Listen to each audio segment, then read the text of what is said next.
Hello, and welcome back to another episode of Not a Roadrunner. So today is our second gauge. So we're going to go for the big one, which is the RPM gauge. So that's slightly more involved in terms of wiring. We've got more than just two wires going to it, but it should still be fine. I will talk you through the process, and I hope you enjoy the video, guys. See you in a bit.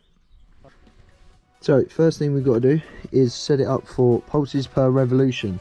So we've got an 8-cylinder car and it's a single spark, so that's 4. So I'm going to turn this over. We have 4, which is on, off, off, off. So now we look in here, on, off, off, and then 8, switch number 8 should always be on. So that is now set up, ready for us to install. So as you already know from the last video, we have already got the illumination and the power for the gauge wired up to our little fuse board. If you don't know what the setup is, then check out the video before. I go through it in much more detail. So all we've got to do is wire up the remaining wires. So the 4 cables that are left, you've got a black and white one, which we may need to use if the gauge bounces around too much when it's taking the readings, because that is the oversensitive cable. You've got the brown or slate one, which is for if you have an ECU. And then you've got the 2 that we're going to wire in, which is the black, which is your ground wire, and the red and blue, which will go to the negative side of the coil. So as we're going to ground the wire locally, the only wire we have to run is the signal wire, which is, I'm using red, but the actual one off of the gauge is red and blue, to the negative side of the coil. I decided once it got into the cabin to route it over to the top of the steering rack, because I don't want wires hanging by my feet where I'm touching the pedals.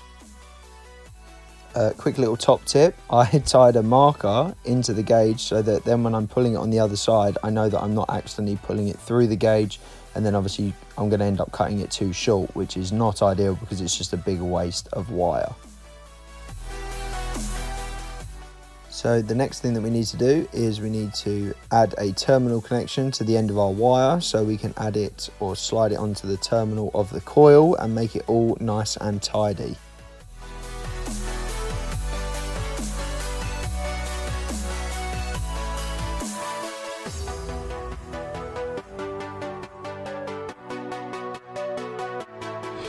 So the hardest part about this for me, genuinely, because obviously this is old and very worn out, is which is negative, which was positive.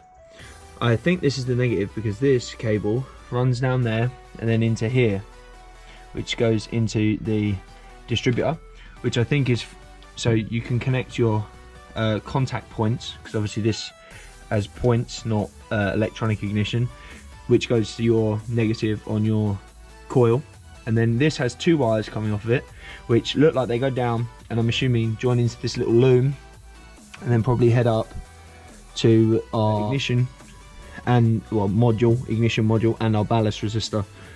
So that is why I've made the assumption that this side, left side, is our negative and the right side is our positive. But if it's on your car, you should probably do some investigating, maybe some Googling as well, because yeah, this is an informed decision. It's not a definite, so we'll see how it goes. So now that we know which terminal we're going for, we just need to loosen off the little nut that's holding on the terminal, and then we're going to add our terminal and redo the nut back up.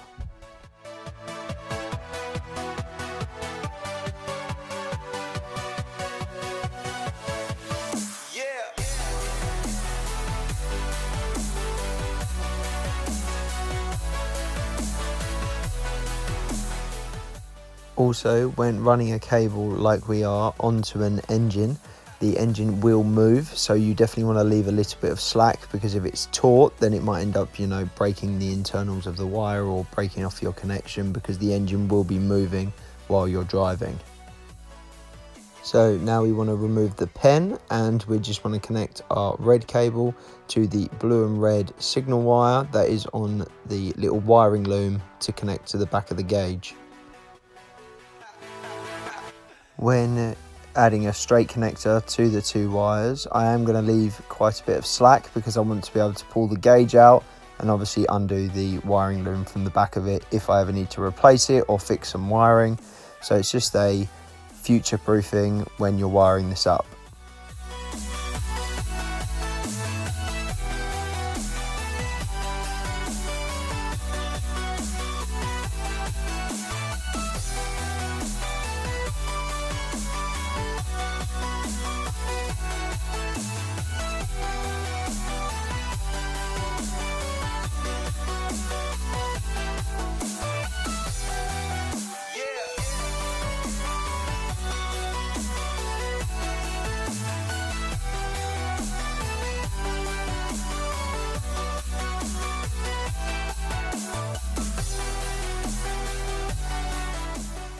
And the final piece of the puzzle is the earthing cable, which we will be mounting to the plate at the top, which I explained in the last video. But basically I've earthed that plate, so everything for the gauges is being earthed on that.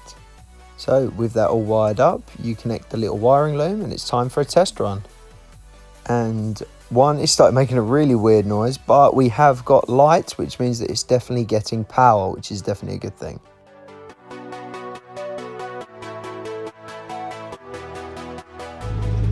So we just got this bad boy started. Let's see if it works. Dink! There it is. Oh, and we're on. Idling at about 800-ish. Let's see how responsive it is.